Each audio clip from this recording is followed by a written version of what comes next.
Welcome to Stand Up and Stand Out, the confidence podcast for women who would like to boost their confidence and self-esteem and create happy, wealthy, and fulfilled life. I'm Katia Dejewska and I will be sharing with you tips, tricks, and life stories that helped women like you become fearless, to stand up and stand out. Hello and welcome to episode 27 of Stand Up and Stand Out, the Confidence Podcast. It is the Confidence Podcast, and that's why, again, I want to talk about confidence from a bit different angle based on what I've recently read and looked at. You cannot be successful without a certain level of confidence.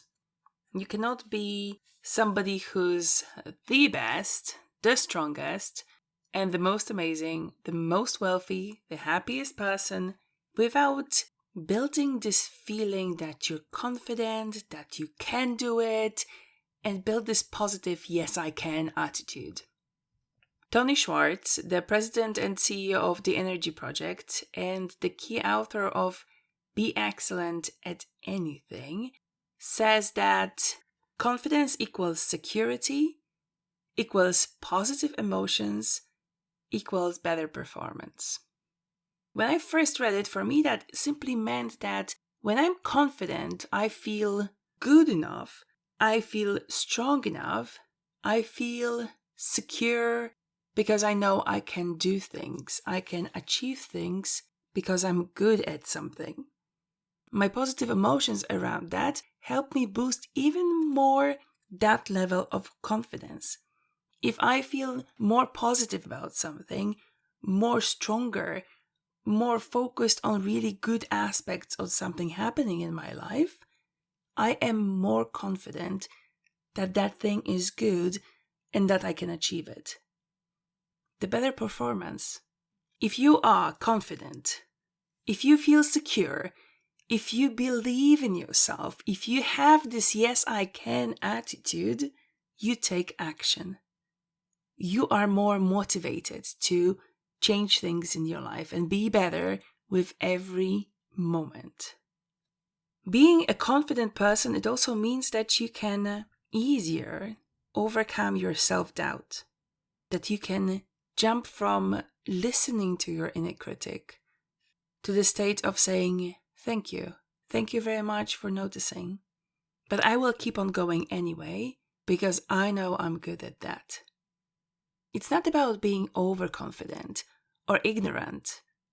Confidence itself and being aware of it is not going to the degree of being overconfident. To be even a person who's bragging about things without a particular support from the reality. The confidence is the attitude. The confidence is how you see yourself. The confidence is how much you want to achieve that thing that is your goal. You can build your confidence by preparing yourself. And in here, I mean, the more you practice certain thing, the more confident you are you doing it. I remember when I started my first job and had to do my first client call.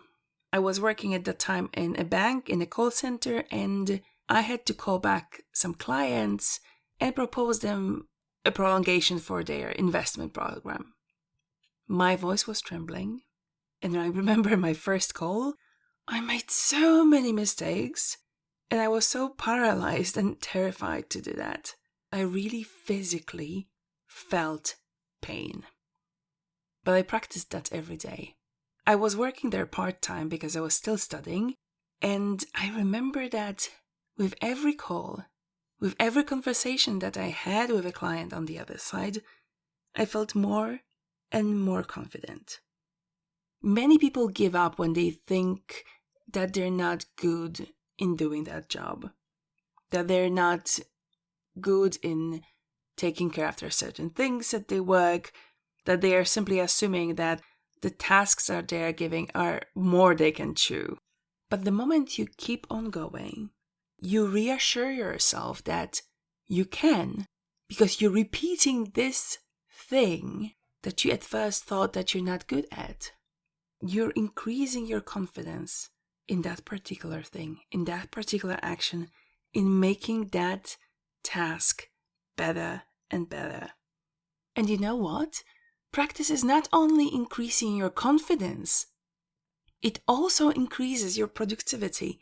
It increases your ability, develops you. It helps you becoming better and better. From the other hand, I really want you to get out of your own way. I for myself and you for yourself, we are the biggest critics and challengers of our own actions. If you would repeat yourself, you can't, I can't, it will become true. If you repeat yourself that you can, that you will improve, that with every day you're becoming the best in that particular thing you're doing as your job, you will be able to silence your inner critic. But remember, there are two angles to that. You can be either overconfident or too modest about yourself. Being overconfident means that people will not come to you as an expert.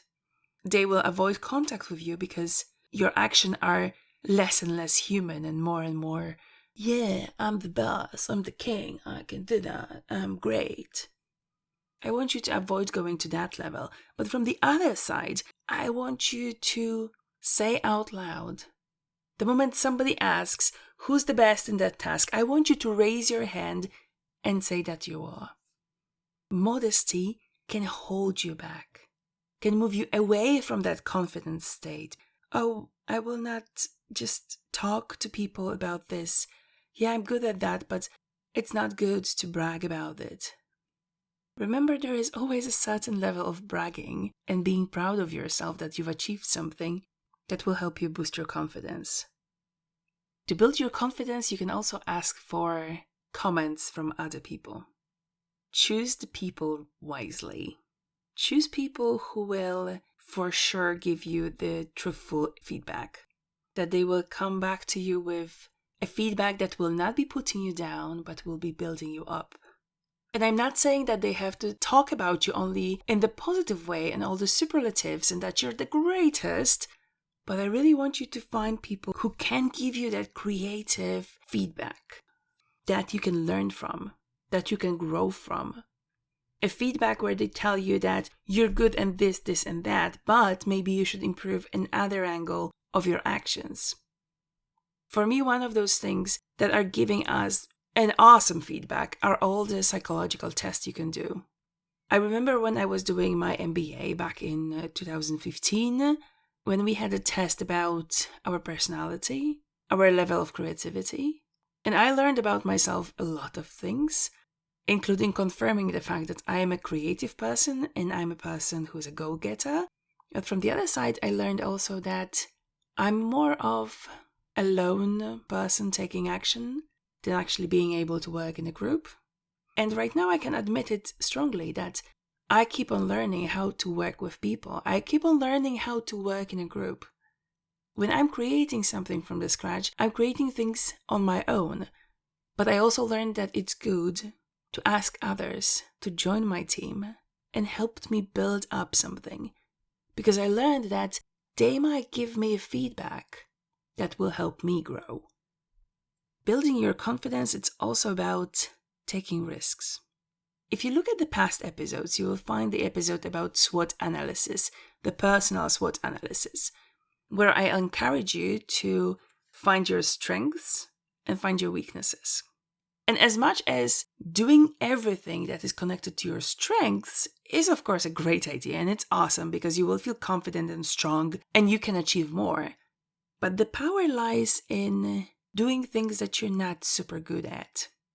Because this way you can actually shift it from the weakness side into the strength side, into the confidence side.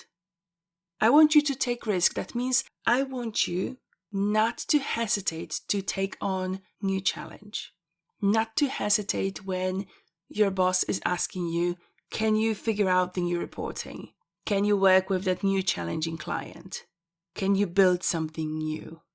It is mainly when we learn new things that we're getting out of the comfort zone that we've been in, the comfort zone of our strengths. When we take a risk, when we jump into something, when we build up something, that's the moment when we expand, we learn.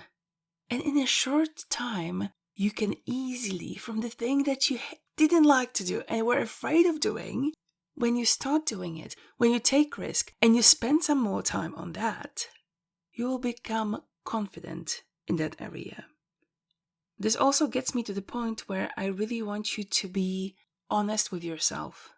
Be honest with yourself about things that you can do, about things that you're good at, about things that you're amazing at. And also looking at the things that you can still expand, that you can still learn about, that they are new for you. And at the beginning, it might be more challenging and more difficult, but still you can do it. That means that the moment you will embrace the opportunities arising, even though you are not 100% sure whether to take it or not, but the moment you take that opportunity, you take that chance, give it a go, and you will overcome that difficulty. And you will really use that opportunity not only to achieve something, but also to learn about yourself and grow a certain skill, a certain ability, and shift your emotional intelligence and shift your confidence towards that task. That's the moment when your overall confidence is growing. That's the moment when you can really say that you're good at something and that you're not afraid and that you are a confident being. Thank you for listening to Stand Up and Stand Out, the Confidence Podcast. I have exciting news for you. Doors to Fearless Women Academy are opened. You can join now the 90 Days Coaching Program. The program will help you let go of limitations and demons of the past and help you achieve the life full of happiness, wealth, and fulfillment. Are you ready to live the life you always dreamt about? Join today at thefearlesswomanacademy.com.